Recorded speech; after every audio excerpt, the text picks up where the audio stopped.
डाळिंबीची शेती करतो गेली 7-8 वर्ष झाले आणि हा आपल्या प्लॉटमधला हा तिसरा हार्वेस्टिंग आहे। सुरुवातीला जानेवारीची छाटणी केली, थोडंसं जानेवारी छाटणी केल्यानंतर नरकळी 2 वेळा भरपूर निघाली झाडांना। नरकळीचं प्रमाण भरपूर असल्यामुळं नंतर विगरचं प्रोडक्ट आपण वापरायला सुरुवात केली। विगरमध्ये आपण हेनिंग, जाराड सोल्युशन, मायक्रोन्यूटन त्यांचे दिल्यानंतर आपल्याला कळीला मोठ्या प्रमाणात फरक पडला आणि नरकळी गळल्यानंतर मादी कळी भरपूर प्रमाणात आली। 2 वेळा नरकळी निघाल्यानंतर मादी कळी आता तुम्ही बघू शकताय फळं आणि फळांची साईज कशी आहे ती।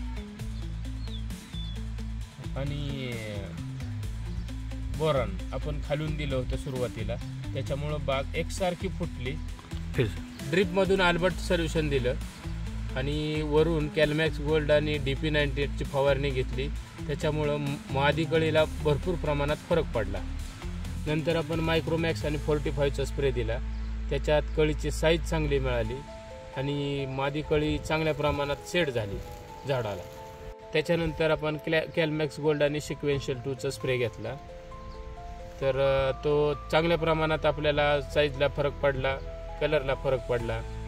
आणि कॅलमॅक्स गोल्ड घेतल्यामुळं कॅल्शियमची कमतरता झाडातली पूर्णपणे भरून निघाली। सनबर्निंगचं प्रमाण बी कमी झालं कॅलमॅक्स गोल्ड आणि सिक्वेन्शियल 2मुळं, आणि सूट बी कमी निघाले। 0-39 आणि जाराड सोल्युशन सोडल्यानंतर साईजला चांगल्या प्रमाणात फरक पडला, शायनिंग आले, कलर बी प्रमाणात चांगला वाढला। हे सर्व प्रोडक्ट विगर ॲग्रोचे आपण वापरले आहेत मित्रांनो, आणि त्याचा तुमच्यासमोर रिझल्ट आहे।